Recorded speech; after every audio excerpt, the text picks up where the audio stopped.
بسم اللہ الرحمن الرحیم۔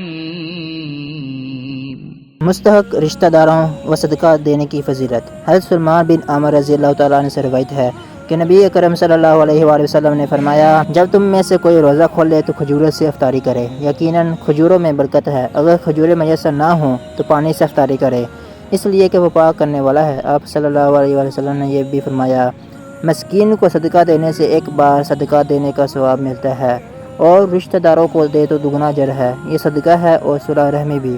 حدیث مبارکہ میں دو امور بیان ہوئے۔ کھجور سے روزہ افطار کرنا مستحب ہے، اگر کھجور نہ ہو تو پانی سے افطاری کی جائے۔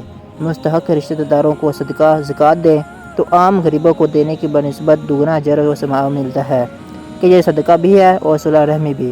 یاد رہے کہ اپنی اولاد، ماں باپ، دادا دادی اور نانا نانی کو ایسے ہی میاں بیوی ایک دوسرے کو زکوٰۃ و صدقات واجب نہیں دے سکتے، اس کے علاوہ کسی بھی مستحق رشتہ داروں کو دے سکتے ہیں۔ جزاک اللہ۔